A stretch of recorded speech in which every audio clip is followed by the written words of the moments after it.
Au nom de Jésus. Père, nous nous réjouissons de ce que nous avons un accès sans entrave.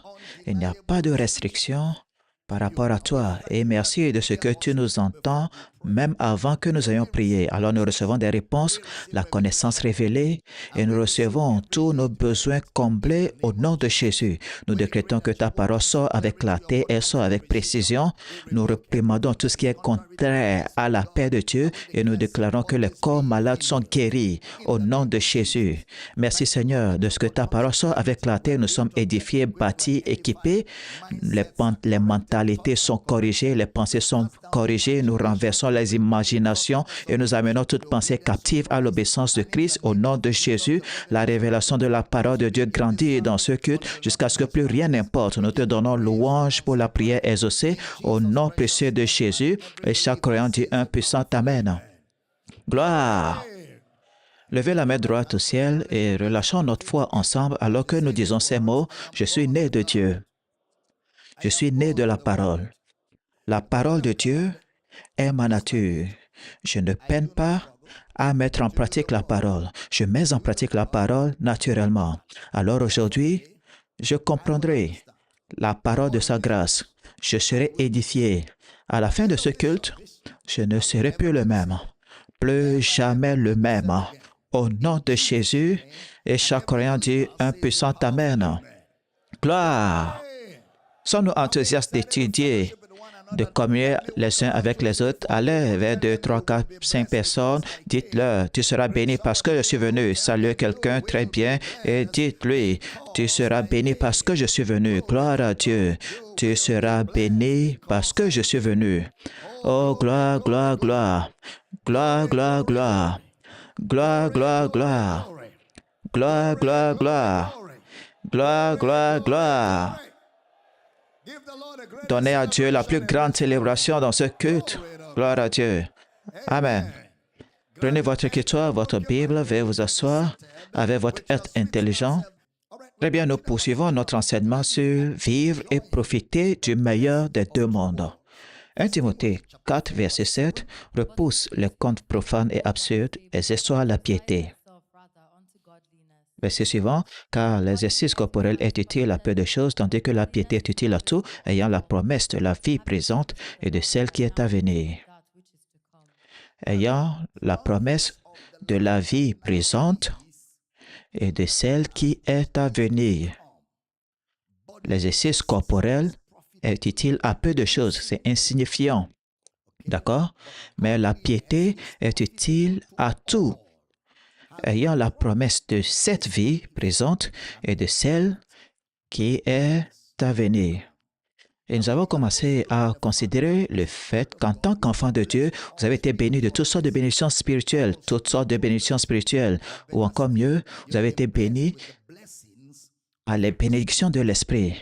Et nous avons pris le temps d'établir que toute l'œuvre du Christ, dans sa mort, son ensevelissement, sa résurrection, la preuve de cela dans la vie du croyant, c'est l'Esprit. Il vous a donné l'Esprit comme preuve de sa résurrection et comme preuve de ce qu'il a accompli. Et vous êtes bénéficiaires de son sacrifice rédempteur. Il y a quelques jours, nous avons dit que la preuve de tout cela, c'est le sceau de l'Esprit. Que quelqu'un crie, « Je suis dans l'Esprit maintenant ». Dis-le très fort. Paul dit, nous ne sommes pas dans la chair, mais dans l'Esprit, d'accord? Alors, nous sommes dans l'Esprit et nous marchons dans la chair, c'est-à-dire nous vivons dans le monde physique. Nous ne bougeons pas, nous sommes dans les deux mondes. Nous sommes à la fois dans le monde physique et dans le monde spirituel. Nous sommes dans le physique et en même temps dans l'immatériel. Alors, nous vivons dans deux mondes et nous avons le meilleur de deux mondes et la piété est importante dans cette vie et dans celle qui est à venir. Nous avons dit que le mot piété, c'est le mot grec eusebia. Ça veut dire notre vision de Dieu, notre approche de Dieu, eusebia. Alors, nous allons voir ces deux mots. Matthieu 16. Avant d'aller à Matthieu 16, comment est-ce que Paul a appelé la mer? Il a appelé, il dit, nous attendons le tabernacle qui est le corps physique. C'est ce qu'il a appelé la mort, le corps physique. Il parle de notre tente terrestre. Si notre tente terrestre arrivait à être dissoute, nous avons un édifice de Dieu, non fait de main d'homme. Nous avons un édifice de Dieu, non fait de main d'homme. D'accord? C'est-à-dire, nous n'allons pas quelque part dans notre relation et dans notre voyage chrétien, nous n'allons nulle part. Nous n'allons nulle part. D'accord? Car cette théologie d'aller quelque part ne peut pas être étayée par le texte des Écritures. Ce que nous appelons mort, c'est un changement du corps physique. La mortalité revertira l'immortalité, la corruption, l'incorruptibilité. Regardez cela, on va lire cela dans 2 Corinthiens, chapitre 5, verset 1. Nous savons en effet que si cette tente où nous habitons sur la terre est détruite, nous avons dans le ciel un édifice qui est l'ouvrage de Dieu, une demeure éternelle qui n'a pas été faite de main d'homme.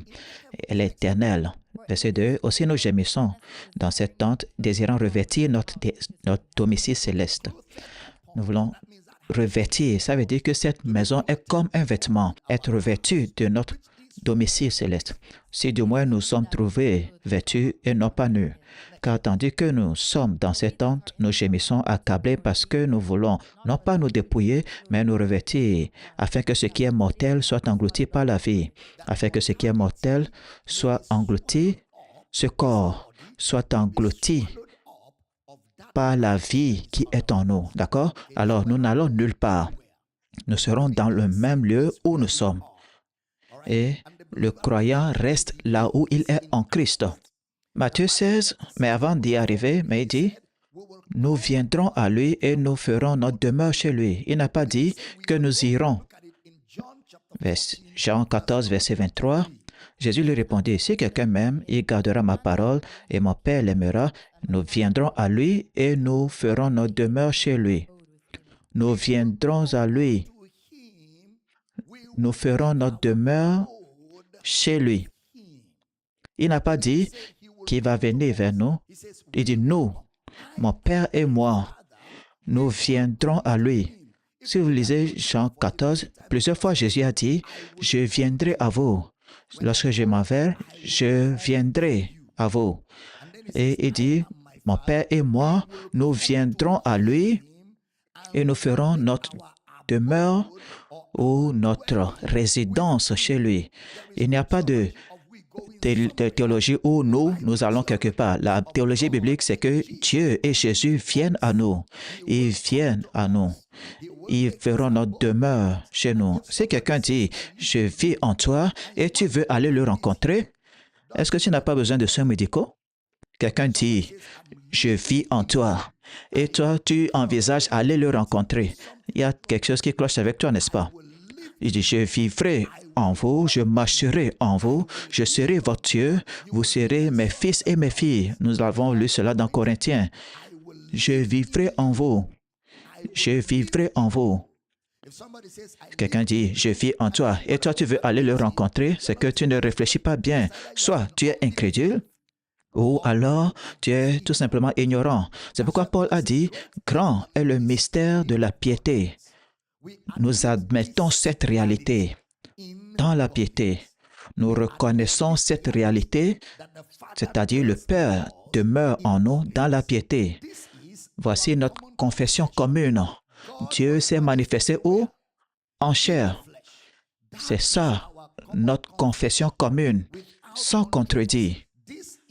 Voici notre confession commune, c'est-à-dire notre Dieu s'est manifesté en chair. Alors, vous ne verrez pas Dieu en dehors de Jésus-Christ. Je vais répéter cela encore une fois. Vous ne verrez pas Dieu en dehors de Christ Jésus. Je vais vous poser quelques questions. Est-ce que vous êtes en Christ? Que la radio vous entende. Est-ce que vous êtes en Christ? Est-ce que Christ est en vous? Alors, où est le ciel? Le ciel est-il un lieu, un emplacement géographique? Ou le ciel est-il en Christ? Hein? Alors, vous n'allez pas au ciel, le ciel vient à vous. Nous sommes venus au ciel, ou est-ce que le ciel est venu à nous? Faut-il que nous mourions pour aller au ciel? Hein? Hein? Où sommes-nous maintenant même? Nous sommes au ciel. Qu'est-ce qui amène un homme au ciel? Écoutez très bien. Qu'est-ce qui conduit un homme au ciel? Écoutez très bien. Qu'est-ce qui conduit un homme au ciel? Hein? Rien. Qu'est-ce qui apporte le paradis, le ciel à l'homme? Christ. Je vais répéter la question. Qu'est-ce qui conduit un homme au ciel? Rien. Qu'est-ce qui apporte le ciel à un homme? Christ. Très bien. Vous n'y allez pas, cela vient à vous. Comment est-ce que le ciel vient à nous? L'esprit de vérité. L'esprit de vérité. Matthieu 16, verset 19, « Je te donnerai les clés du royaume des cieux. Ce que tu liras sur la terre sera lié dans les cieux, et ce que tu délieras sur la terre sera délié dans les cieux. » Ce que tu liras sur la terre sera lié dans les cieux, et ce que tu délieras sur la terre sera délié dans les cieux. Alors, où êtes-vous en train de lier les choses sur la terre? Où est-ce que vous êtes? Dans le ciel. Où est-ce que vous êtes en train de lier les choses aux cieux? Sur terre. Alors, vous opérez dans les deux mondes. Vous êtes dans le meilleur des deux mondes. Pardonnez l'expression. Vous allez fonctionner dans les deux mondes, le ciel et la terre. Vous savez, nous chantons des chansons, comme je l'ai dit, on ne croit pas, parce que des fois, on est juste sentimentaux et ému. Après avoir dit, tu as fait descendre le ciel, maintenant on dit, il faut qu'on aille au ciel à la fin. Tu es pour lequel? Est-ce qu'il est venu ou bien c'est toi qui pars? Question. Jésus est-il venu avec le ciel? Alors, les clés du royaume, ce que tu liras sur la terre sera lié où? Dans les cieux. Alors vous fonctionnez dans combien de mondes? Deux mondes. Parce que vous êtes sur terre et vous êtes où? Au ciel. Alors nous sommes où? En Christ. Nous sommes où? En Christ. Jean 3, 13. Personne n'est monté au ciel si ce n'est celui qui est descendu du ciel, le Fils de l'homme qui est dans le ciel. Il est descendu du ciel et il est encore dans le ciel, c'est-à-dire il est descendu du ciel avec le ciel. Le Fils de l'homme qui est dans le ciel. Il est descendu du ciel avec le ciel. Le Fils de l'homme qui est dans le ciel. 1 Timothée 4, 8. Car l'exercice corporel est utile à peu de choses, tandis que la piété est utile à tout, ayant la promesse de la vie présente et de celle qui est à venir. Car l'exercice corporel est utile à peu de choses, c'est insignifiant, c'est éphémère, ou ça profite à ce qui ne dure pas, mais la piété est utile à tout. Alors, notre réponse est profitable. Rappelez-vous, la piété, c'est notre réponse, notre vision de Dieu, notre vue de Dieu. Alors, notre réponse aux réalités spirituelles est profitable dans la vie présente et dans celle qui est à venir. Alors, nous ne fonctionnons pas dans cette vie par des choses à faire, ne pas faire. Et les interdits et les obligations ne servent pas à grand-chose, mais la piété est profitable dans la vie présente et dans celle qui est à venir. Alors, le croyant est réellement dans la vie éternelle aujourd'hui et pour toujours. Le croyant est dans la vie éternelle aujourd'hui et pour toujours. Alors, nous sommes dans deux mondes. Nous sommes ici et nous sommes là-bas. Alors, ici et là-bas sont avec le croyant. Ici et là-bas sont avec le croyant. Alors nous pouvons fonctionner sur terre, surnaturellement, et nous pouvons fonctionner dans le ciel de façon naturelle. Vous n'avez pas entendu? Nous pouvons fonctionner sur terre de manière surnaturelle et nous pouvons fonctionner dans le ciel de manière naturelle, maintenant même. Nous pouvons fonctionner sur terre de manière surnaturelle et nous pouvons fonctionner dans le ciel de façon naturelle, maintenant même. Nous pouvons fonctionner au ciel naturellement maintenant. 1 Timothée 3,16. Et sans contredit, le mystère de la piété est grand. Celui qui a été manifesté en chair, justifié par l'Esprit, vu des anges, prêché aux gentils, cru dans le monde, élevé dans la gloire. Grand est le mystère de la piété. Le mot mystère, c'est le mot mousterion. M-U-S-T-E-R-O-I-N. Ça veut dire révéler. Ça veut dire ce qui a besoin d'explication. Il dit, grand est le mystère de la piété, c'est-à-dire la piété que nous avons comme doctrine se manifeste dans notre réponse. Prêtez attention, grand est le mystère de la piété. Il dit, Dieu a été manifesté. Grand est le mystère de la piété. Il dit, Dieu a été manifesté. Le mot phénéro, Dieu s'est manifesté. Dieu s'est manifesté où? En chair. Alors, la pleine révélation de Dieu se trouve où? Dans la chair. Il dit, il est vu des anges. Regardez Jean 1, verset 14. « Et la parole a été faite chair, et elle a habité parmi nous, pleine de grâce et de vérité. Nous avons contemplé sa gloire, une gloire comme la gloire du Fils unique venu du Père. La parole a été faite chair et a habité parmi nous. Et nous avons contemplé sa gloire. Dieu s'est manifesté en chair. Nous avons contemplé, nous avons vu Dieu dans l'humanité. Nous avons vu Dieu en un homme. Dieu fut manifesté. La parole qui est Dieu a été faite chair. Dieu s'est manifesté en chair. Verset 16 de Jean, chapitre 1. Et nous avons tous reçu de sa plénitude grâce sur grâce. Nous avons tous reçu de sa plénitude. Parce qu'il parle de la manifestation de Dieu dans la chair. La vérité est que, malgré cela, la conception que beaucoup se font de Dieu reste ancrée dans l'Ancien Testament. Il continue d'associer Dieu à l'Ancien Testament, malgré le fait qu'il ait dit que Dieu s'est manifesté en chair. Et c'est pourquoi toute tentative visant à contourner de quelque manière que ce soit le fait de l'incarnation de Jésus touche à notre conception globale de Dieu. L'incarnation de Jésus ne fait pas partie, ce n'est pas une partie de Dieu, ce n'est pas une tentative. L'incarnation de Jésus, c'est-à-dire c'est Dieu dans la chair. Jésus est Dieu. Le Père est Dieu. Le Saint-Esprit est Dieu. Jésus est Dieu. Le Père est Dieu. Le Saint-Esprit est Dieu. Un Dieu en trois personnes. Un Dieu en trois personnes. Le Père en Jésus, Jésus dans le Père. Jésus est Dieu qui est devenu un homme. Jésus est Dieu devenu homme.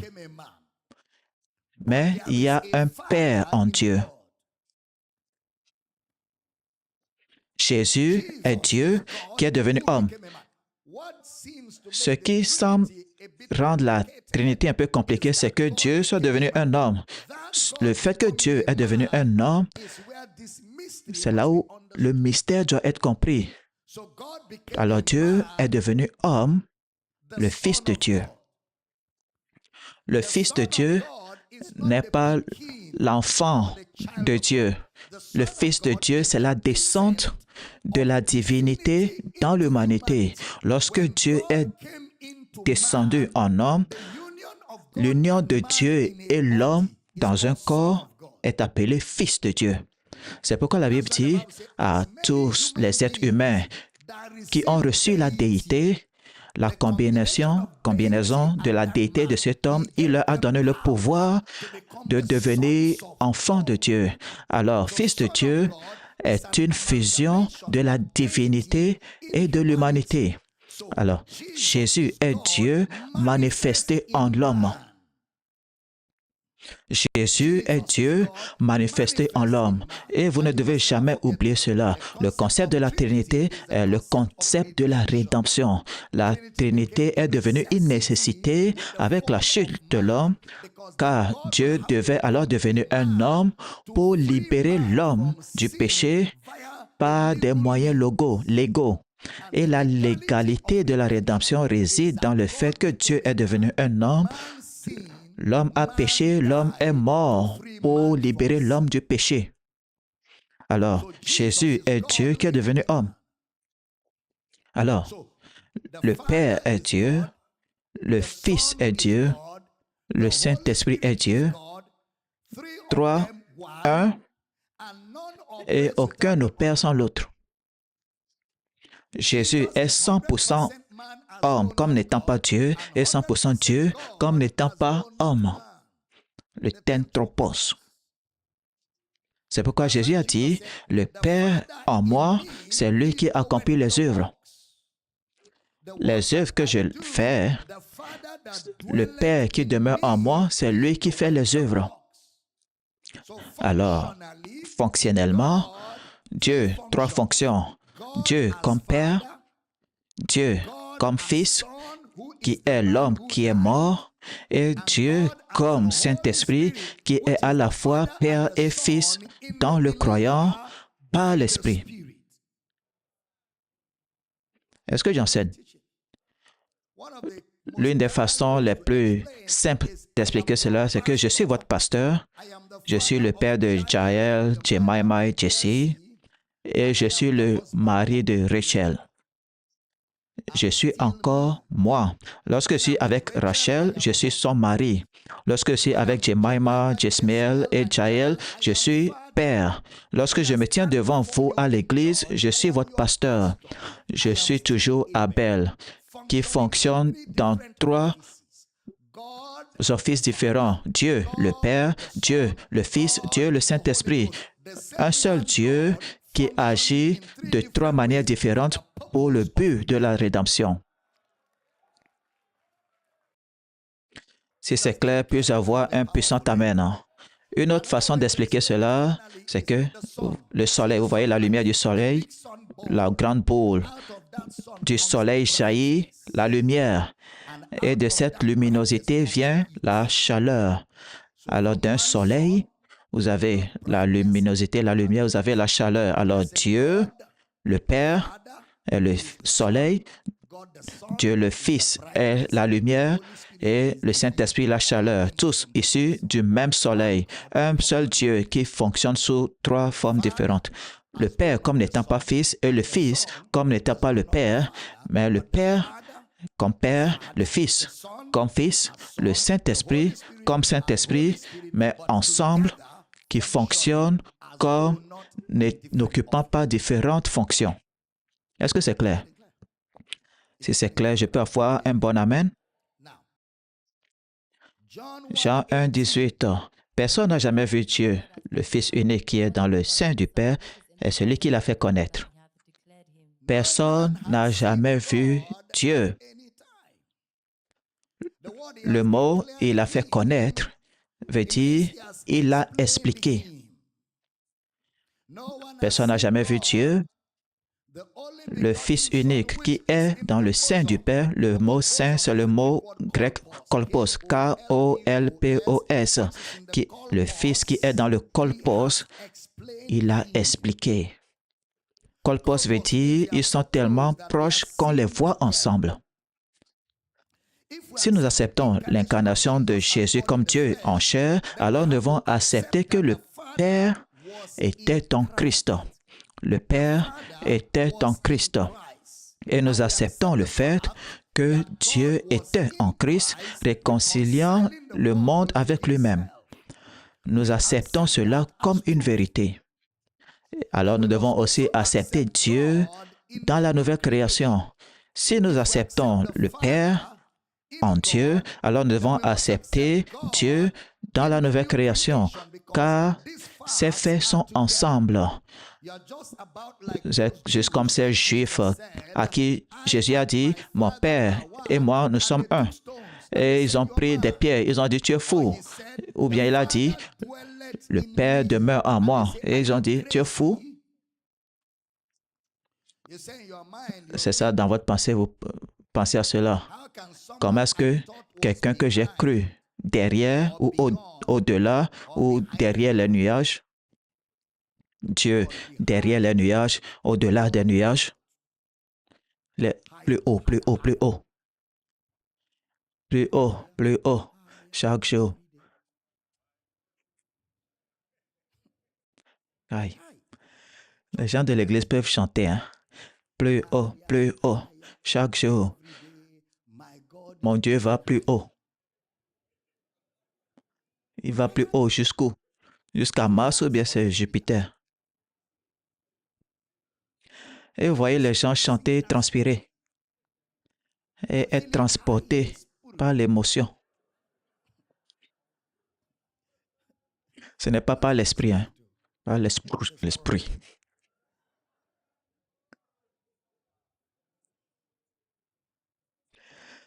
Je vois les étoiles, j'entends le grondement du tonnerre. Un Dieu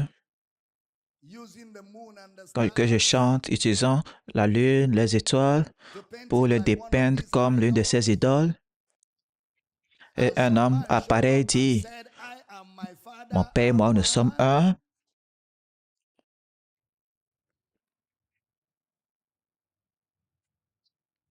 Même les disciples pensaient qu'il était fou. Seigneur, montre-nous le Père et cela nous suffit. Ça fait longtemps que je suis avec toi et tu ne m'as pas connu, Philippe. Montre-nous le Père. Je suis le Père. Ne dis pas ça. Il n'a pas pu concevoir cela. Il dit à Nicodème, Nick, né de nouveau, né de l'esprit, né de l'eau, entre dans le royaume. Nick dit, je ne comprends pas. Personne n'est monté au ciel si ce n'est celui qui est descendu du ciel, le Fils de l'homme qui est dans le ciel. Vous le regardez physiquement comme ceci, et il dit, je suis au ciel. J'enseigne bien. Il n'a pas dit même le Fils de l'homme qui était. Non, il a dit qui est.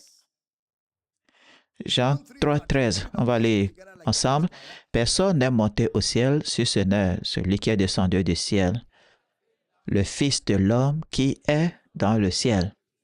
Alors, il vous parle et dit, même le Fils de l'homme qui est dans le ciel. Tu le regardes comme ça physiquement et il te dit, je suis au ciel. Je suis au ciel. Le Fils de l'homme qui est dans le ciel.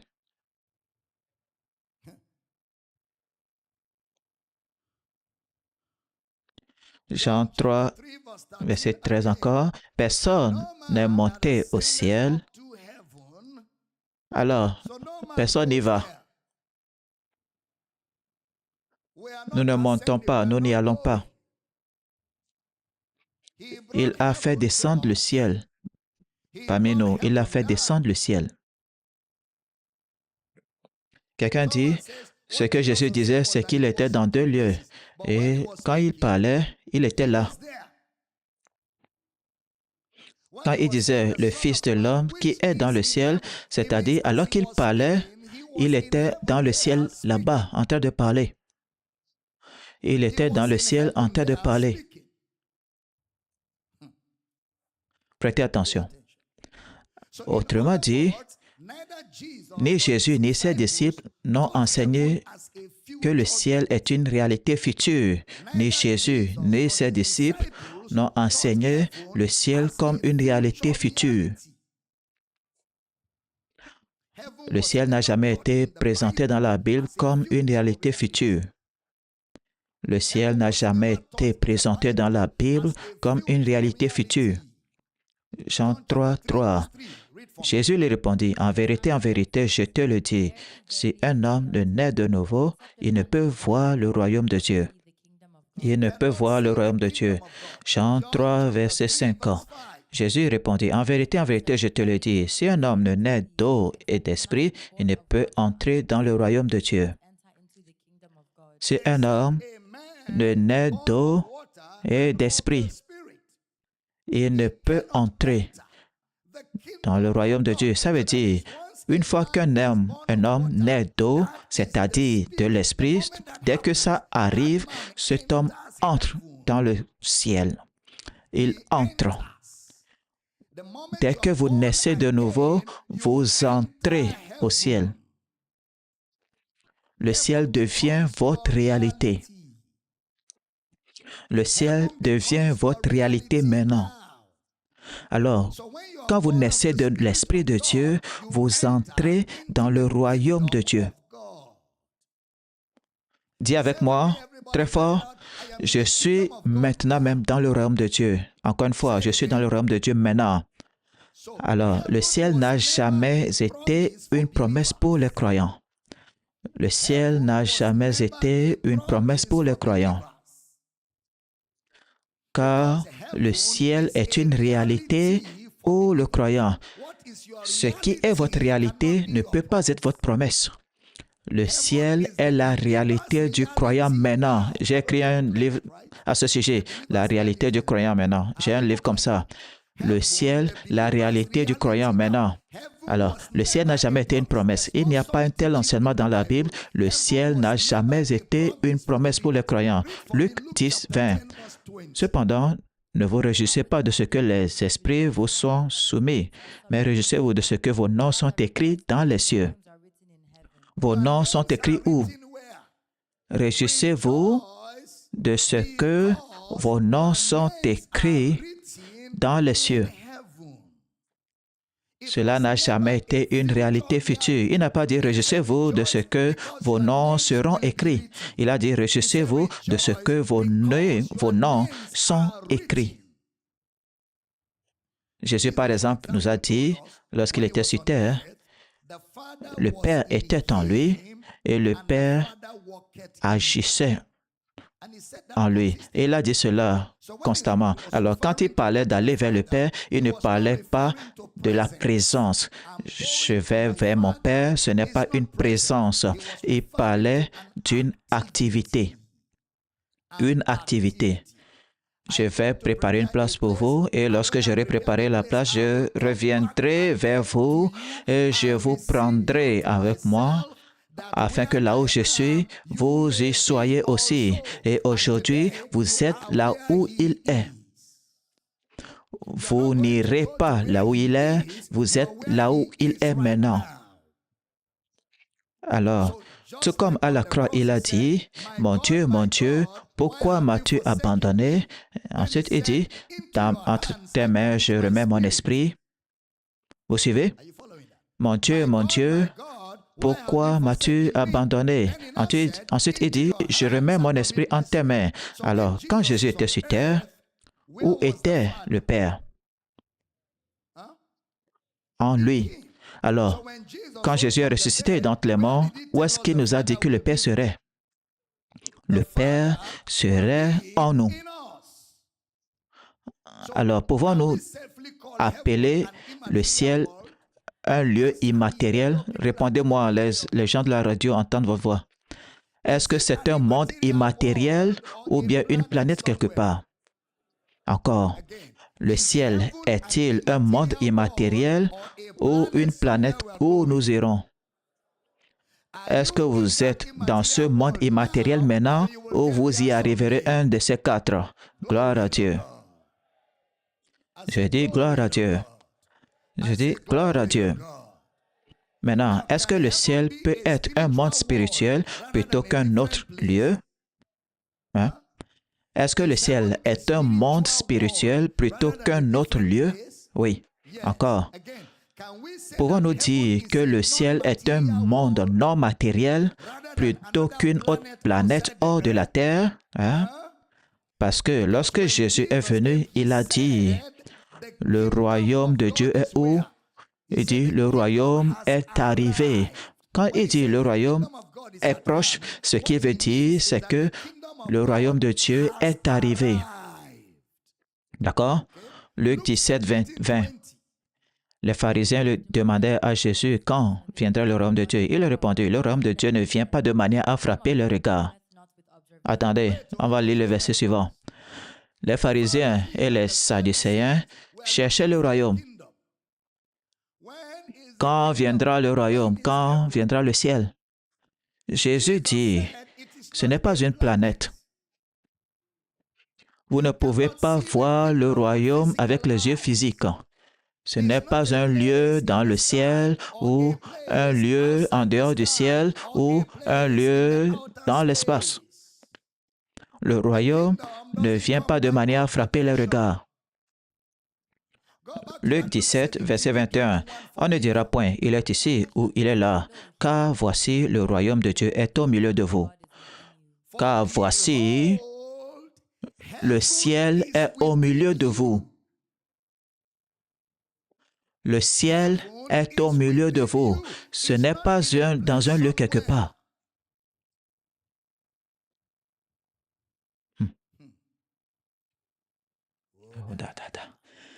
Il y a beaucoup de désapprentissage, n'est-ce pas?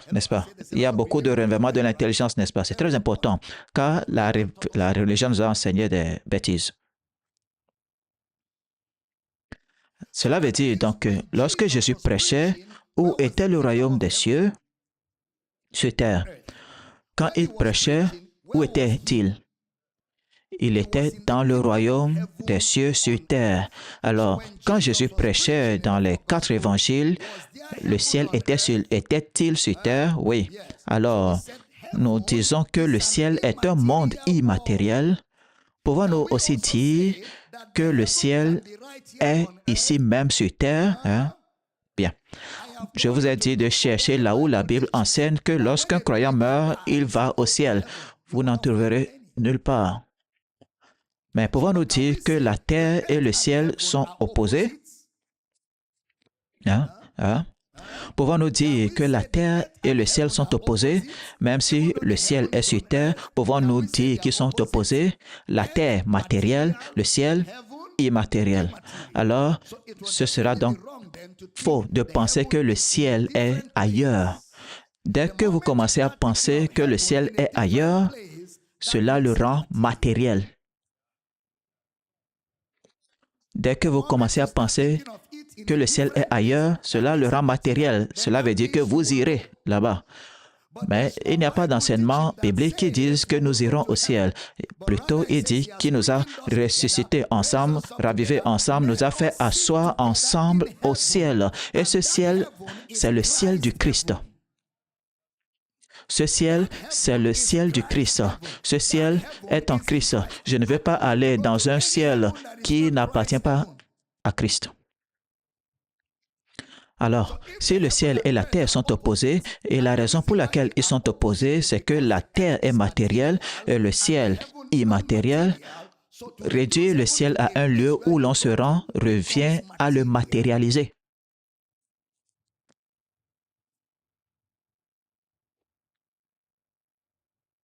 Question.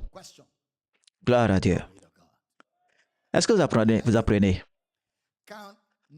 Est-ce que des êtres immatériels ou des activités non terrestres peuvent se produire sur cette terre?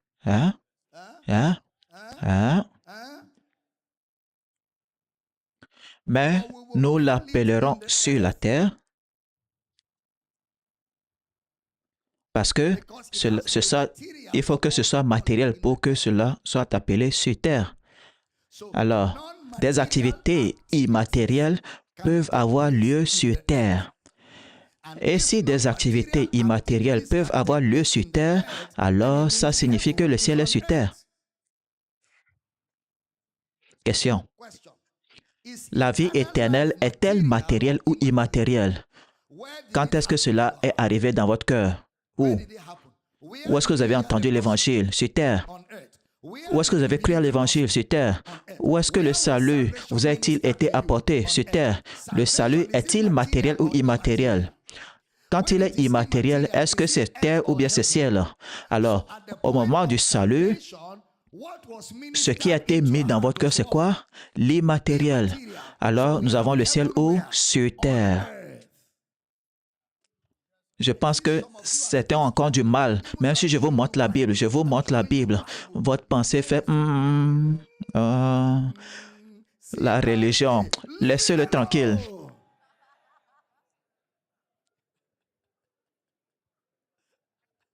Alors, docteur Damina, est-ce que vous dites oui? Oh, oui, c'est ce que j'ai dit.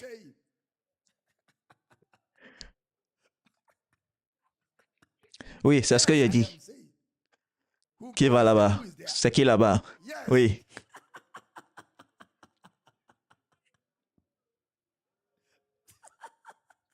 Gloire.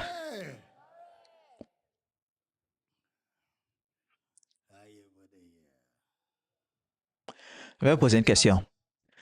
Vous êtes ici maintenant. Est-ce qu'il y a une partie immatérielle de vous ici maintenant? Oui, exactement. Encore. Le ciel et la terre sont opposés, n'est-ce pas? La terre, c'est quoi? Matériel. Le ciel, c'est quoi? Immatériel. Alors, vous êtes ici maintenant. Est-ce qu'il y a une partie matérielle de vous? C'est quoi? La terre.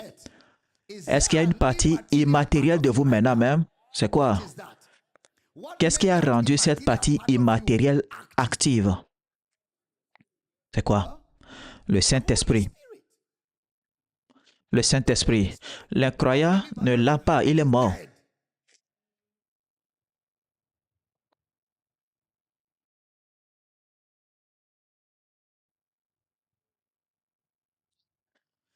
Vous êtes tous terrestres.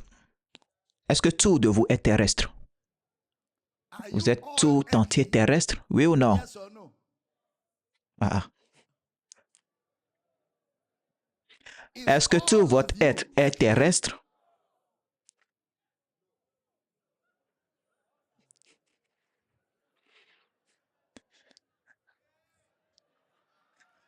Est-ce que vous êtes tout entier terrestre? Hein? Est-ce qu'il y a une partie matérielle de vous ici? Est-ce qu'il y a une partie immatérielle de vous ici? C'est quoi immatériel? C'est quoi matériel? Est-ce que vous êtes tout entier terrestre? Exactement. Non, vous n'êtes pas tous. Votre être tout entier n'est pas terrestre. Vous êtes matériel et immatériel. Christ en vous, c'est quoi ça? Immatériel. C'est quoi Christ? Christ, c'est le ciel. Alors pouvons-nous dire sans risque que dans votre corps, il y a des expériences spirituelles qui ne sont pas naturelles, mais elles sont terrestres. Il y a des expériences spirituelles qui ne sont pas naturelles, mais ne sont pas terrestres. Elles ne sont pas naturelles, elles ne sont pas terrestres, mais elles sont des expériences spirituelles. Ce sont des expériences célestes en vous qui ne sont pas naturelles et ne sont pas terrestres. Car le naturel serait matière, le terrestre serait matière, mais ces expériences sont immatérielles. Alors, ça veut dire que si l'esprit d'un homme peut demeurer dans son corps, des activités spirituelles peuvent avoir lieu sur terre et elles ne sont pas terrestres.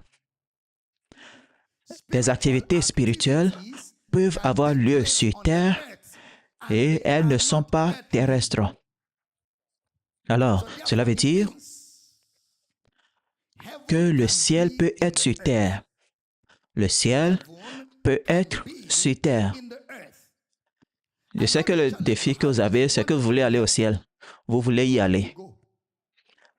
Allez à Lagos et revenez satisfait le fait d'y aller. Ou aller en Australie, revenez. Comme ça, au moins, ce désir d'aller aura été satisfait.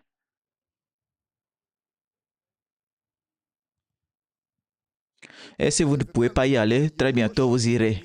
dans cette session. On va vous amener là-bas et vous ramener. Alors, lorsque Jésus parlait sur terre, était-il au ciel? Je peux avoir votre réponse. Encore une fois, le Père était-il en Jésus? Jésus était-il dans le Père? Jésus était-il au ciel? Oui, oui, oui. Pourquoi Jésus était-il au ciel? Hein? Il fait du ciel le ciel. Pourquoi êtes-vous sûr que Jésus était au ciel? Parce que la Bible dit. Alors, quand un homme naît de nouveau, est-ce qu'il est né de nouveau dans le royaume de Dieu? Hein? Alors, quand un homme naît de nouveau, cela veut dire qu'il est dans le royaume de Dieu. Est-ce que le royaume de Dieu est le ciel? Oui. D'accord. Est-ce que le ciel est dans le royaume de Dieu? Hein? Oui. Alors, pour comprendre cela, vous allez découvrir que nous avons toujours imaginé le ciel sous une forme matérielle. Et c'est pourquoi, lorsque Jésus parlait de la demeure du Père, encore une fois, vous savez, le problème, c'est que nous avons lu le Nouveau Testament avec le prisme de l'Ancien Testament. Les gens pensaient qu'il parlait d'aller quelque part. Même si la phrase, le texte, le temps n'ont jamais parlé de quelque chose, d'un voyage hors de la terre. Mais on a juste l'impression que il dit, dans la maison de mon Père, il y a plusieurs cités. Dans la maison de mon Père, il y a plusieurs cités. Dans la maison de mon Père, dans la maison de mon Père. Dans la maison de mon Père, il y a plusieurs cités. Dans la maison de mon Père, là-haut. Heureux, heureux, heureux nous serons. Alléluia. Heureux, heureux, heureux nous serons. Alléluia. Heureux, heureux, heureux nous serons. Dans la maison de mon Père, là-haut. Là-haut, c'est où ça? Jésus n'a jamais dit, dans la maison de mon Père, il y a de nombreuses demeures là-haut. Nous avons ajouté là-haut à la Bible. Nous projetons nos pensées et nos fantasmes dans la Bible. Il a dit tout simplement dans la maison de mon Père et ne parlait même pas de bâtiment. Dans le Ikea de mon Père, dans la famille de mon Père, dans la maisonnée de mon Père, il y a plusieurs monnaies, plusieurs demeures. Dans le naturel, il n'y a pas de cité dans une maison. Alors, il ne parlait pas de ce à quoi vous pensez. Il enseignait la réalité biblique.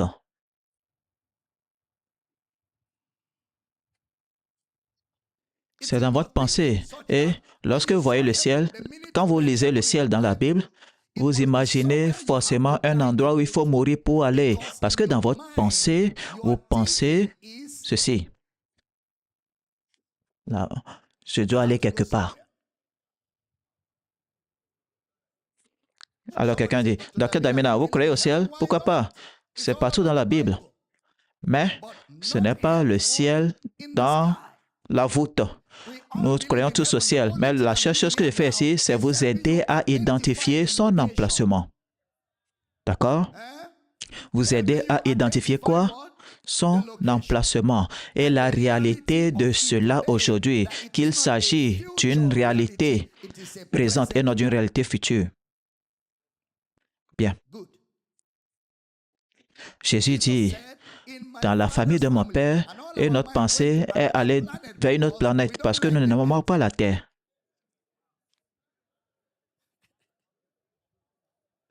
Même quand Jésus a continué à parler en disant, moi et mon Père, nous viendrons à vous et nous ferons notre demeure chez vous, en vous. Jésus n'a pas caché cela. Il dit, attends, si vous lisez Jean 14, il continue à dire, je viendrai à vous. Je ne vais pas vous laisser orphelin, je viendrai à vous. C'est lui qui vient. Il n'a pas dit que vous viendrez à moi. Il n'a pas dit que vous irez quelque part. Il a continué à dire, je viendrai. Au verset 23, il dit, nous, mon Père et moi, nous viendrons à lui et nous ferons notre demeure, c'est-à-dire, vous serez notre demeure pour toujours. Et le jour de sa résurrection d'entre les morts, il a fait de vous sa demeure. Maintenant, il vit en vous pour toujours. Comment est-ce qu'il sera être là, vivre en vous pour toujours, et vous pensez aller quelque part? Où?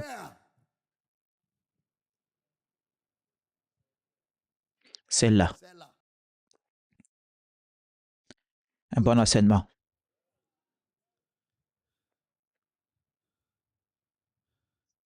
Et on continue de dire, lorsque je vais mourir, alléluia, je mourrai, je vais m'envoler. Aller où? Tu es un sorcier? Je vais m'envoler, oh gloire, oh, je vais m'envoler. Lorsque je vais mourir, alléluia, bientôt, je vais m'envoler. Un beau matin, quand cette vie sera finie, je vais m'envoler. Ils utilisent toutes ces chansons-là pour nous donner l'impression d'avoir envie d'aller quelque part. Et parce que nous avons chanté ces chansons assez longtemps, on les a enseignées longtemps, c'est devenu une réalité établie. Et maintenant que j'enseigne, il y en a qui me regardent comme ça. Damina, tu es encore venu, n'est-ce pas? Damina.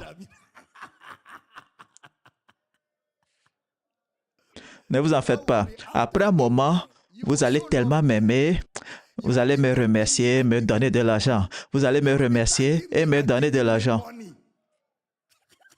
Parce que la seule chose que vous pouvez me donner, c'est l'argent. Jésus m'a donné le reste. Parce que ces réalités vont résonner et vous les verrez clairement dans les Écritures. Question. Pouvons-nous avoir le ciel sur terre? Hein? Oui. Alors, quand un homme naît de nouveau, est-il au ciel? Oui. Alors, un homme naît de nouveau dans le royaume de Dieu. Est-ce que c'est ça le ciel? Oui. Alors, il est au ciel et il est sur terre. Le frère Paul a écrit et a dit, nous sommes assis ensemble où? Au ciel. Vous avez remarqué que chaque fois que le frère Paul dit ciel, il doit qualifier cela en Christ. Chaque fois qu'il enseigne le ciel, il doit qualifier cela en disant en Christ. Éphésiens 1:3. Béni soit Dieu, le Père de notre Seigneur Jésus-Christ, qui nous a bénis de toutes sortes de bénédictions spirituelles dans les lieux célestes en Christ. Le mot lieu n'est pas original. Si votre Bible est correcte, le mot lieu serait en italique, comme c'est en anglais. Si le mot lieu n'est pas en italique, il faut chercher notre Bible. Dans les célestes, ce qui voudra dire l'immatériel. Le céleste voudra dire du ciel. Assis au ciel en Christ.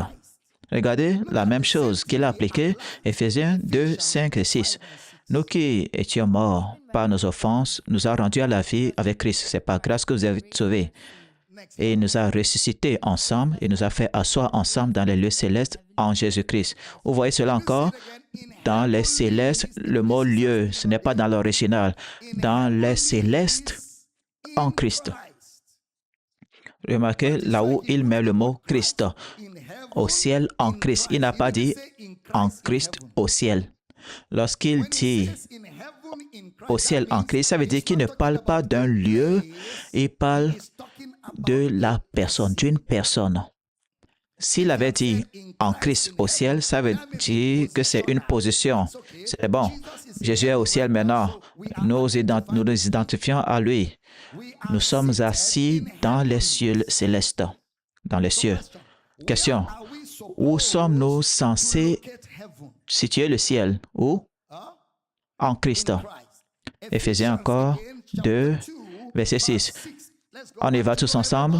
Il nous a ressuscités ensemble et nous a fait asseoir ensemble dans les lieux célestes en Jésus-Christ.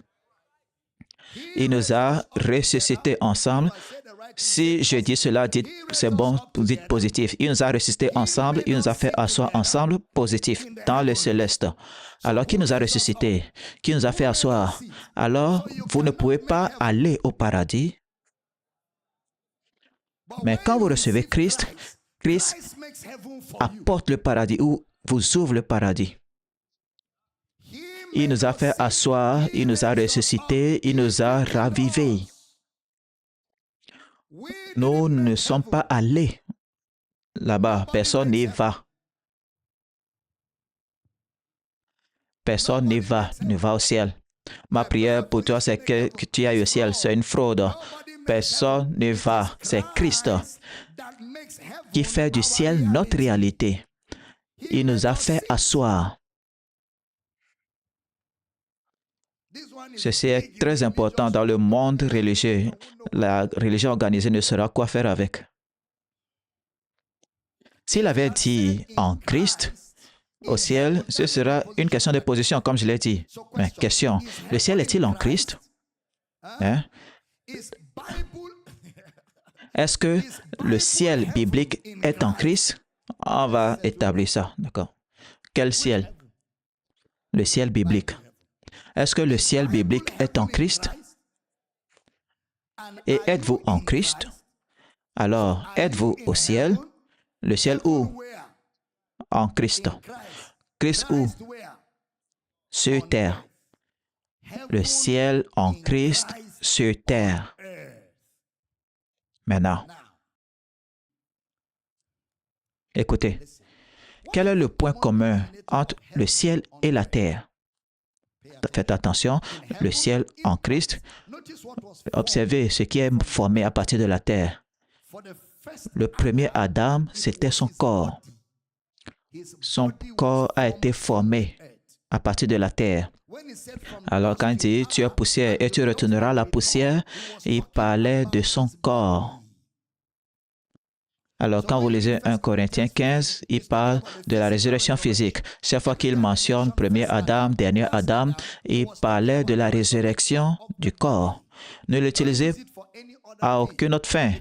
Dès qu'un esprit, un homme naît de Dieu, il est au ciel. Maintenant, quel est l'esprit de cette vérité? L'esprit de cette réalité réside dans le croyant. L'Esprit de Dieu dans le croyant fait du ciel une réalité pour lui dès maintenant.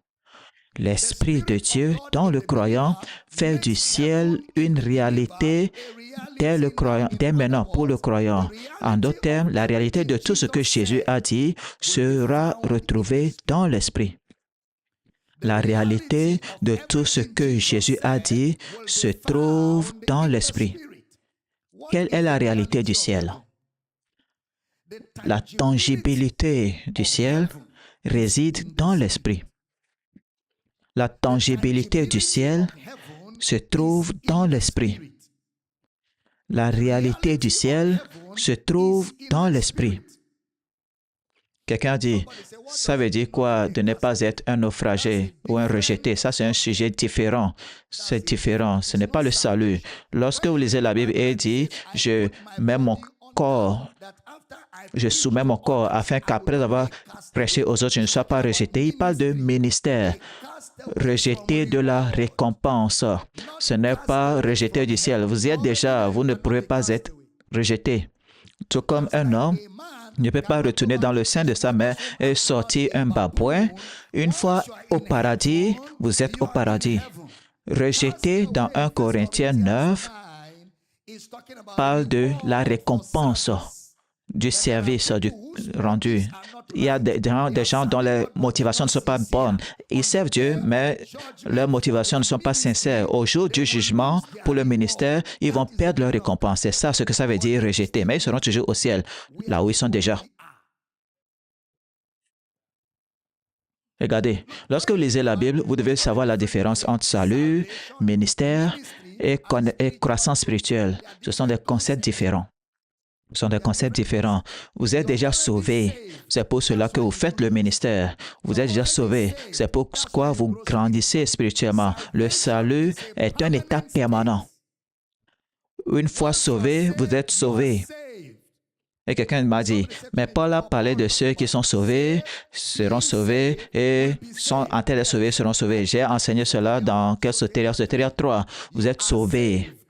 Vous êtes en train d'être sauvés dans votre pensée, renouvellement de l'intelligence. Vous serez sauvés. La résurrection du corps. Vous êtes déjà sauvés. Vous êtes au paradis, au ciel maintenant. Mais votre pensée subit un renouvellement afin que la réalité céleste trouve expression, afin que vous puissiez régner sur terre. Mais vous serez sauvés, ce qui est la résurrection, où votre corps sera changé. Ça ne change pas là où vous êtes. Ça change juste votre corps. Parce qu'il faut clarifier certaines de ces choses. Parce que certains d'entre vous, c'est ce qui vous empêche de comprendre ce que j'enseigne. Je vais clarifier cela pour que vous puissiez couler avec le point culminant de cet enseignement. Est-ce que je communique? Est-ce que je communique? Alors, ce qui fut formé à partir de la terre, c'est le corps physique d'Adam. Alors, quand vous lisez 1 Corinthiens 15, il parle de la résurrection.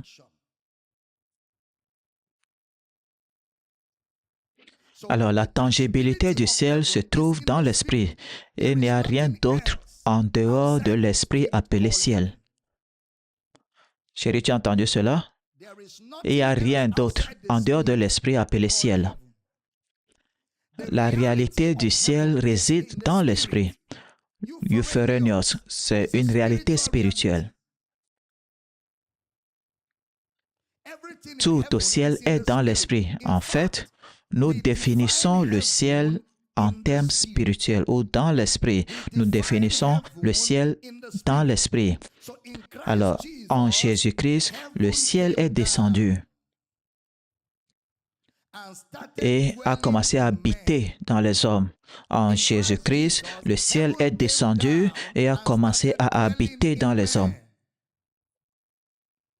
Jésus a dit, moi et mon Père, nous viendrons chez lui et nous ferons notre demeure chez lui. Jésus n'a jamais parlé de vous aller vers Dieu. Il a parlé de Dieu qui vient dedans. Il ne faut jamais rater cette vérité fondamentale. C'est toujours lui qui vient. C'est toujours lui et le Père qui viennent. C'est toujours eux, les deux qui viennent. Apocalypse 1. Alors, quand nous rassemblons dans un programme ou une réunion d'église, il n'y a rien qui va venir de l'extérieur. Il n'y a rien qui va venir de nulle part. Question, où se trouve le Père? En nous. Alors, l'intégralité du culte vient de nous. Alors, lorsque nous nous réunissons, ce qui fait de ce culte un culte, c'est ce qui émane de nous. Vous êtes ici maintenant, vous bénéficiez de la connaissance révélée parce que cela vient de moi vers vous. Lorsque nous commençons à prier et à rendre ministère par la prophétie, parole de connaissance, parole de sagesse les uns aux autres, c'est nous qui faisons cela arriver. C'est nous qui faisons cela possible, qui rendons cela possible. Alors, dans notre communion, c'est nous qui faisons du ciel une réalité. Nous faisons de notre communion les jours du ciel sur terre. C'est nous qui rendons cela possible. Rien ne vient de nulle part. Rien ne vient de nulle part. Il n'y a pas d'intrusion extérieure. Le Père est en nous. Il n'y a rien qui viendra dans ce bâtiment, sauf vous qui êtes venus. Rien ne tombera dans ce bâtiment, rien. C'est seulement nous qui sommes venus, qui avons apporté ce qui viendra. L'intégralité de cette réunion, ce culte, c'est en nous. Ce qui se passe dans une réunion d'église ou lorsque nous sortons pour rendre ministère, cela n'est pas arrivé comme fonction d'expérience, mais comme fonction d'expression. Nous donnons expression aux choses de l'esprit qui bénissent et nous édifient. C'est une expression. Tout ce qui arrive arrive parce que tout au ciel est dans l'Esprit et l'Esprit nous a été donné. S'il vous plaît, ne ratez pas cela. En attendant, alors que vous attendez Dieu, il est étonnant aussi de constater que Dieu nous attend. Que faire à quelqu'un à qui vous avez tout donné? Hein? Vous l'attendez, n'est-ce pas?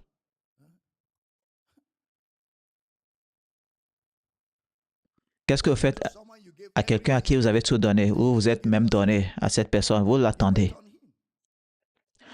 Et vous attendez qu'il découvre la vérité. Vous attendez qu'il marche dans cette réalité. Il nous a tout donné. Il attend donc que nous marchions dans cette réalité. Est-ce que nous nous rappelons ce verset de Colossiens? Car en lui habite corporellement toute la plénitude de la divinité. Toute la plénitude. Paul met l'accent là-dessus, afin que vous vous rappeliez, tout c'est déjà plein, plénitude c'est déjà tout, tout c'est déjà la plénitude, toute la plénitude, afin que vous sachiez catégoriquement que Paul parle de tout. Vous n'aurez pas plus de Dieu que vous n'en avez déjà. Écrivez cela. Vous n'aurez jamais plus de Dieu que vous n'en avez déjà. Maintenant, est-ce que vous êtes ici? Vous n'aurez jamais plus de Dieu que ce que vous n'en avez déjà. Nous allons voir dans quelques minutes que personne ne quitte réellement son corps lorsqu'il va au ciel. Nous allons voir concrètement à partir des Écritures que personne ne quitte jamais son corps en allant au ciel.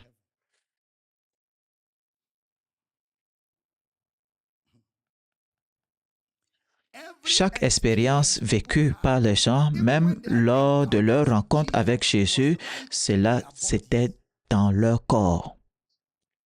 Même quand ils avaient des rencontres avec Jésus, c'était dans leur corps. Apocalypse 1 dit ça. Je fus ravi en esprit au jour du Seigneur et j'ai entendu derrière moi une voix forte comme le son d'une trompette.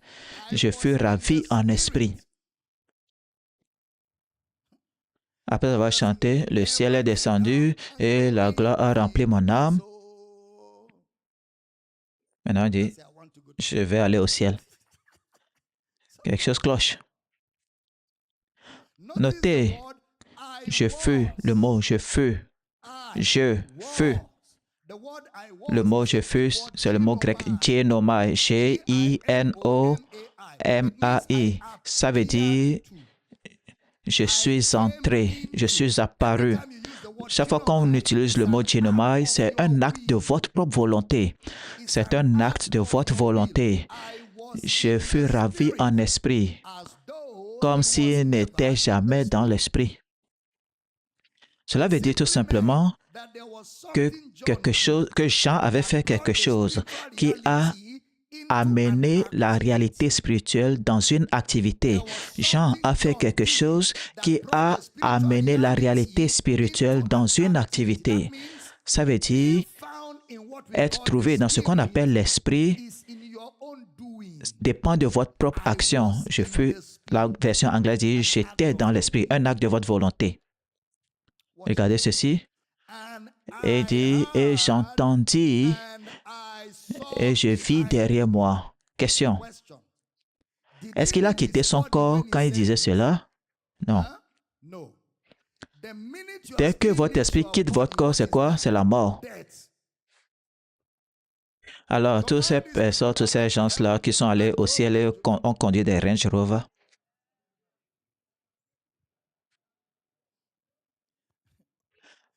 D'abord, je ne veux même pas aller là-bas. Vous savez que nombre de ces visions du ciel que beaucoup ont sont le fruit d'une programmation mentale qui s'est déroulée dans leur subconscient. C'est pourquoi certaines de ces choses qu'ils ont vues ne se retrouvent pas dans la Bible. Certaines de ces choses qu'ils ont vues là ne peuvent pas être corroborées par la Bible. La Bible est le livre de la pratique chrétienne. C'est le garant et l'équilibre de tout. Une fois que vous dites « oubliez la Bible », l'esprit peut vous amener dans des expériences qui ne sont pas dans la Bible. Alors vous êtes dans le spiritisme. Vous n'êtes plus chrétien. Dieu a donné la parole écrite comme un contrepoids à l'esprit. C'est pourquoi la parole et l'esprit sont toujours en accord. Parce que la parole est donnée pour contrôler l'esprit. Sinon, vous allez commencer à boire du kérosène au nom de l'esprit. Comment est-ce qu'on sait que le kérosène ne peut pas être de l'Esprit de Dieu? C'est parce que nous n'avons pas trouvé une telle trace dans les Écritures. Alors, la Bible est le contrepoids et l'équilibre de l'Esprit. C'est pourquoi les choses de l'Esprit sont enseignées dans la parole écrite, afin que nous sachions ce qu'elles sont et ce qu'elles ne sont pas. C'est pourquoi Paul dira, concernant les choses spirituelles, les dons spirituels, je ne veux pas que vous soyez dans l'ignorance.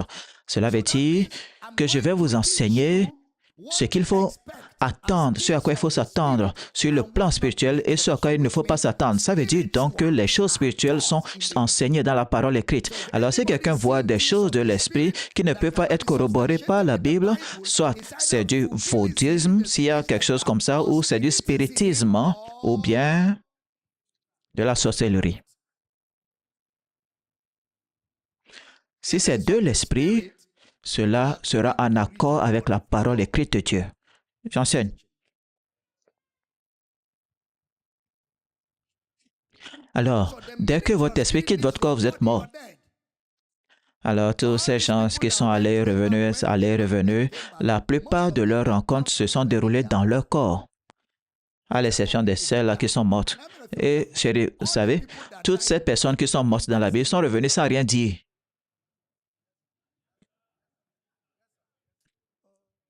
Lorsqu'elles enseignent la Bible, il faut bien me répondre. Lorsque Lazare est revenu après 4 jours, il a dit quoi? Quand Jésus est venu après 3 jours, il a dit quoi?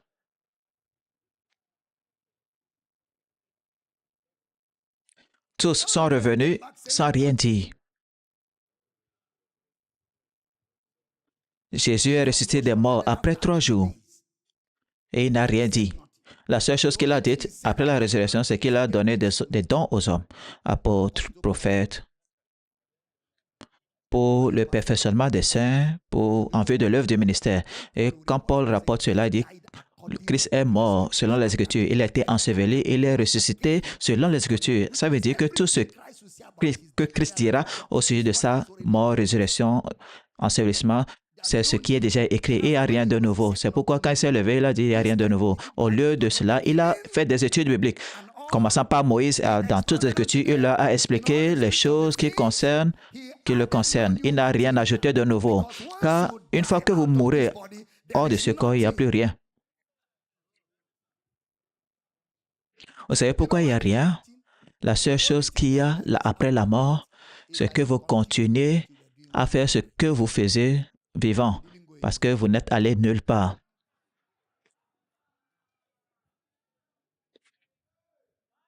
Qu'est-ce que Paul a dit? Être absent du corps, c'est être présent avec qui? Auprès du Seigneur. Lorsque vous êtes vivant, vous êtes avec qui? Lorsque vous portez ce corps, vous êtes avec qui? Où est-ce que vous êtes? En Christ. Alors quand vous quittez ce corps, vous êtes où? En Christ. Vous êtes présent avec qui? Le Seigneur. Vous êtes allé quelque part? Non. Alors il y aura des nouveautés par rapport à ce qui existait déjà? Non. Alors, il n'y a rien à dire. Ceux-là qui sont revenus dire des choses,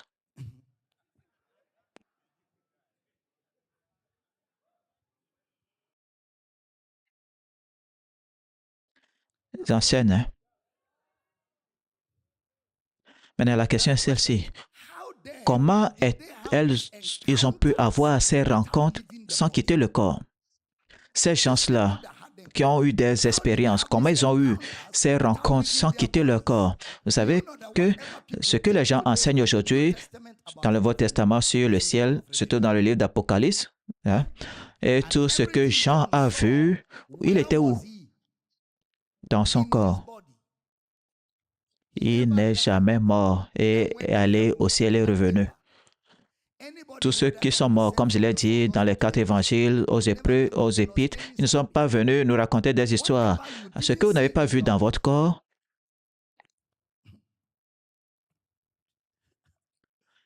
alors, il était dans son corps et a eu des rencontres. 1 Corinthiens 12. J'enseigne bien? Alors, où est-ce que les rencontres ont eu lieu dans son corps? Question. Est-ce qu'il est allé quelque part? Il était dans son corps. Il a entendu, il a vu, n'est-ce pas? Est-ce que vous êtes là? Vous savez, vous pouvez être avec Jean sur cette île de Patmos et il serait là vivre ses expériences et vous serez là à le regarder. Vous comprenez? Il est assis là-bas. Il n'est pas conscient de votre présence parce qu'il est engagé, mais il n'est pas non plus inconscient. D'accord? Il n'est pas inconscient et il n'est pas non plus conscient parce qu'il est absorbé, il est engagé. Et il voit, il entend et vous le regardez. Et vous savez qu'il n'est pas avec vous. Si vous êtes spirituel, vous le permettez. Mais si vous êtes charnel, vous le frappez. Qu'est-ce qui se passe? Je t'appelle depuis là. Vous interrompez la vision. Paul dit, j'ai entendu la voix, mais ceux qui étaient avec moi n'ont rien entendu. Ça veut dire, c'était dans son corps. Est-ce que j'enseigne ici? S'il vous plaît, restez avec moi. Alors, Jean va voir et entendre, et ensuite il va dire, j'étais au ciel. Alors tu vas dire, dans quel ciel? Nous sommes ensemble ici, n'est-ce pas? Parce que dans votre pensée, le ciel est un lieu où il faut aller. Vous savez, vous pouvez être avec quelqu'un maintenant et il sera là à avoir des rencontres avec des réalités spirituelles et vous serez là à regarder. Et la personne n'est pas morte. Ne pensez donc jamais, même pas un seul instant, qu'il faut mourir pour voir le ciel. C'est une pensée stérile et elle est non biblique. Alors, nous avons le ciel ici, nous pouvons avoir des expériences célestes ici. Parce que la piété est utile. Et c'est quoi la piété? Notre réponse à la révélation de Dieu est profitable. Alors, lorsque nous répondons, nous aurons du profit aujourd'hui et nous aurons du profit après. De Corinthiens 12, 1. Il faut se glorifier. Cela n'est pas bon. J'en viendrai néanmoins à des visions, à des révélations du Seigneur. Paul. Il dit, j'en viendrai à des visions et à des révélations du Seigneur. Le mot vision, c'est le mot grec qui veut dire qu'il a vu à travers, il a vu dans quelque chose. C'est utilisé pour le surnaturel.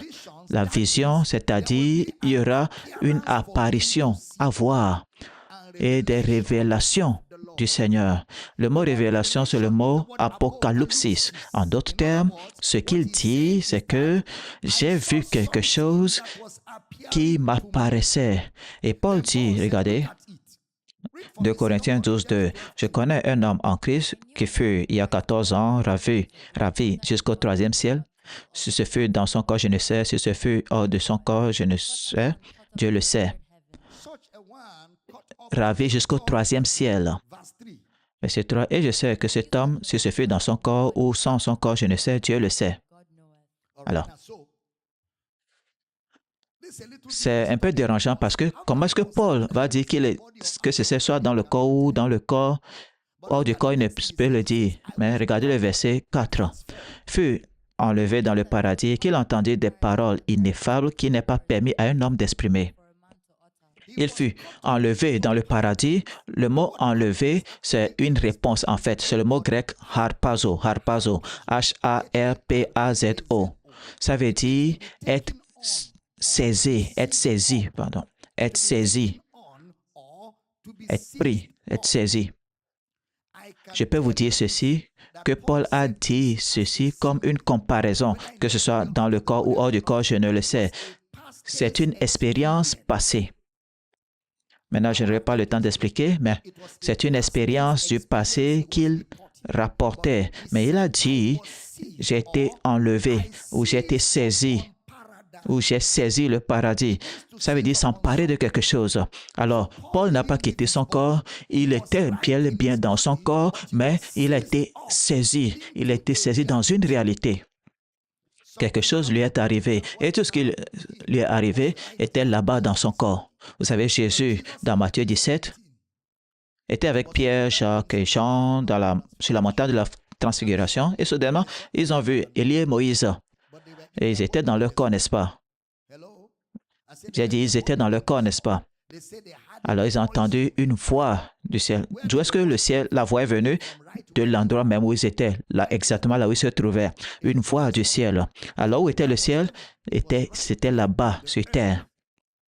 Alors, lorsqu'il dit ciel, il parle du monde immatériel. Tout comme Jean, il a entendu la voix du ciel, c'est-à-dire, voici mon fils bien-aimé. Pendant le baptême, Jean ne dit pas que nous avons entendu une voix venue de l'extérieur des nuages, mais il a entendu ça de la terre ici, car le ciel était là où il se trouvait. Alors, quand Paul dit « j'étais enlevé », ça veut dire « j'ai saisi le paradis et j'ai entendu des paroles ineffables ». Nous n'allons nulle part pour voir les choses dans l'esprit. Nous restons là où nous sommes et nos yeux s'ouvrent à l'esprit. Est-ce que j'enseigne? Est-ce que j'enseigne? Nous avons les réalités, car les réalités sont là. L'homme né de Dieu est riche d'expérience. Excusez-moi de terminer avec ceci, Acte 7, 55.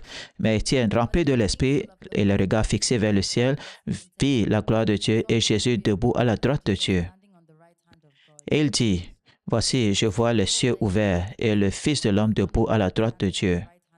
Il dit, voici, je vois les cieux ouverts. Est-ce qu'il est allé quelque part? Hein? Étienne, est-ce qu'il est allé quelque part? Alors, là où il était, là, il a vu le ciel ouvert. Parce que le ciel était là où il était. Il a vu le Fils de l'homme debout à la droite de Dieu. Est-ce qu'il parle d'un lieu géographique ou bien d'une expérience spirituelle? Une expérience spirituelle. Il a regardé, c'est-à-dire à partir de son esprit, il a regardé dans son esprit. Alors il a vu. Et on ne peut voir que là où on est. Alors pour voir le ciel ouvert, ça veut dire qu'il était au ciel. Et il a vu Jésus. Gloire à Dieu. Il a vu Jésus. Il a vu Jésus. Alléluia. Dis avec moi, mes yeux peuvent voir, mes oreilles peuvent entendre. Dis, voici mes réalités dans l'esprit. Dis, j'entends par l'esprit, je vois par l'esprit. Mettez aussi vos pieds, dites à votre voisin, hé voisin,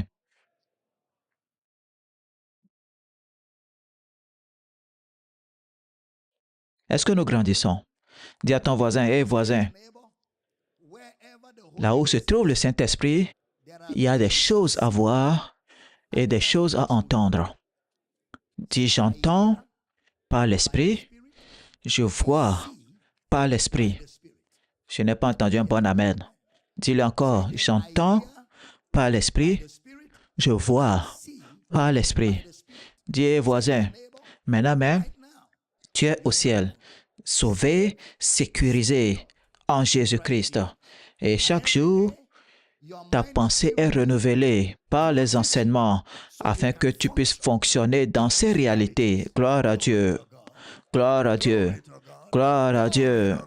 Levez la main droite, Père, je prie pour tous ceux-là qui sont dans ce culte en ligne, à la télé, à la radio, que la révélation de Jésus grandisse grandement dans le cœur de ton peuple. J'ordonne que les mentalités qui ont été perverties soient libérées du joug religieux. Au nom de Jésus, je m'oppose aux forteresses mentales et je les fais écrouler au nom de Jésus. Cette parole sort avec puissance alors que les gens écoutent cet enseignement et sont libérés de la captivité au nom de Jésus.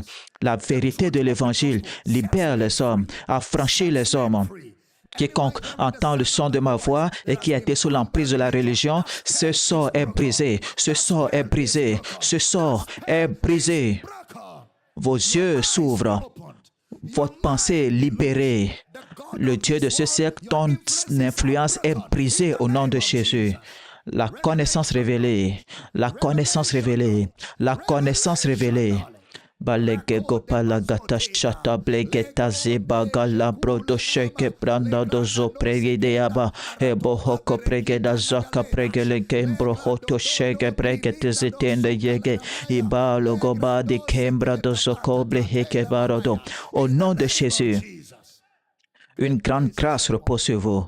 Vous êtes gardés par sa puissance, préservés par sa puissance. Et je décrète, vous marchez dans ces réalités.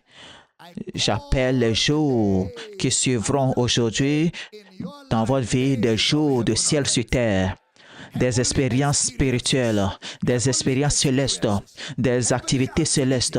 Au nom de Jésus. Dans votre mariage, les jours de ciel sur terre. Dans votre carrière, les jours de ciel sur terre. Dans votre vie, des jours de ciel sur terre. Vous avez la promesse de cette vie présente et de celle qui est à venir. La révélation de Dieu en Christ Jésus envahit toute votre vie. Tout ce qui n'est pas planté par Dieu est déraciné. Les corps malades, soyez guéris. Soyez guéris. Soyez guéris. Au nom de Jésus.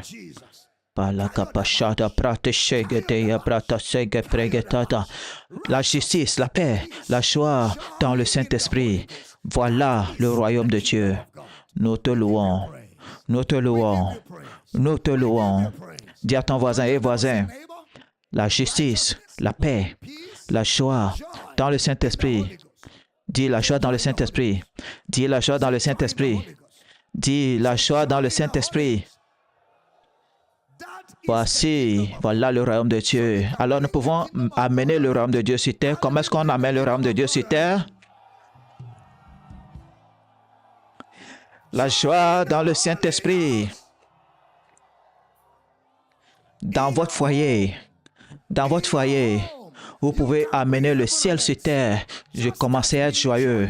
Dans vos affaires, amenez le ciel sur terre.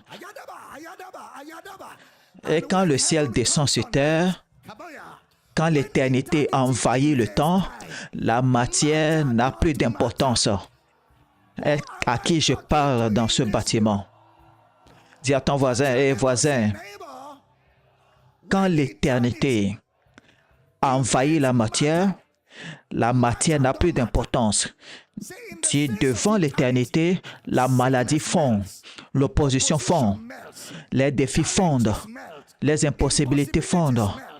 Si au plus profond de toi, l'éternité demeure, fais-la jaillir avec joie, avec joie, avec joie. Et gloire. Avec joie, vous puisez de l'eau.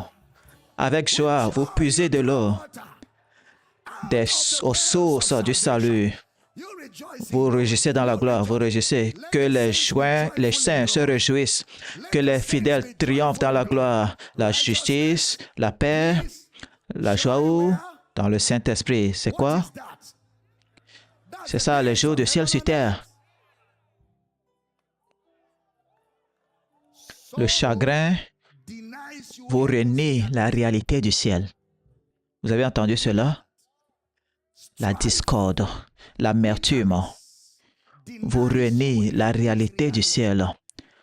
Plus vous restez dans la discorde, plus vous restez dans l'amertume, plus loin vous êtes des réalités spirituelles du ciel. La joie, ce n'est pas le bonheur, la joie. La joie est dans l'esprit du croyant. Le fruit de l'esprit, c'est l'amour, la joie. Et cette joie, elle n'est pas motivée par les biens matériels. Cette joie est motivée par la vision de Dieu que vous avez en Christ. La piété, avec le contentement, c'est un grand gain. Gloire à Dieu. Je vais vous donner encore 30 secondes pour vous réjouir. Réjouissez-vous. Réjouissez-vous. Encore, je le dis. Joie. Réjouissez-vous, réjouissez-vous. Réjouissez-vous, réjouissez-vous. Réjouissez-vous, réjouissez-vous. Réjouissez-vous, réjouissez-vous.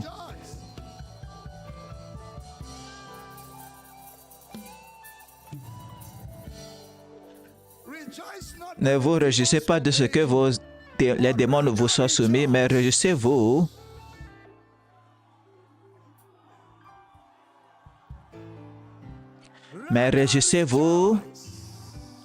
de ce que vos noms sont écrits dans les cieux. Gloire.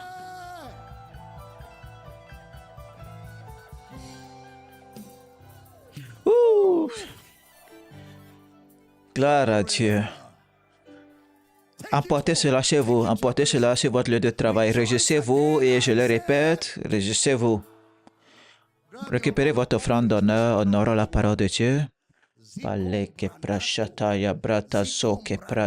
La joie du Seigneur est votre force. La joie du Seigneur est votre victoire. La joie du Seigneur est votre liberté. La joie du Seigneur est votre miracle.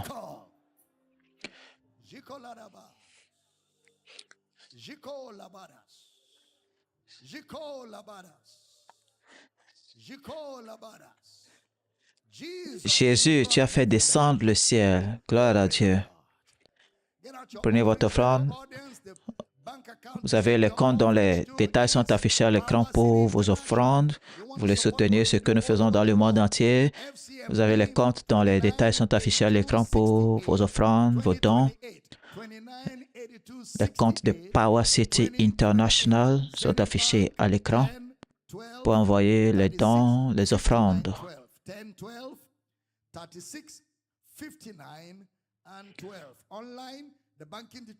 Rappelez-vous, quelqu'un a donné pour que vous puissiez entendre. Alors, si vous donnez plus d'argent, beaucoup plus de personnes vont entendre cet évangile. Ils seront libérés des chaînes religieuses, de l'esclavage, de tout ce que la religion a fait. Et il faut faire beaucoup plus de bruit qu'auparavant. Merci de donner pour soutenir l'œuvre de sa grâce. Alors, tout le monde, levez votre offrande. Père, nous réjouissons, nous donnons avec foi, nous donnons avec joie. Nos offrandes sont d'une bonne odeur devant toi aujourd'hui. Merci pour le privilège d'adoration, le privilège de grandir, d'apprendre et de connaître nos réalités. Et alors que nous donnons, les besoins sont comblés surnaturellement. Au nom de Jésus, merci pour les bénédictions aujourd'hui. Au nom de Jésus, nous prions. Et chaque croyant dit ce puissant Amen. Gloire. J'ai dit gloire. Nous espérons que vous avez été bénis et enrichis par cet enseignement. Likez cette vidéo, partagez-la avec tous ceux qui sont autour de vous, commentez, abonnez-vous à cette chaîne et activez la cloche de notification pour ne pas rater nos prochaines mises en ligne. Soyez bénis, Jésus est Seigneur. Amen.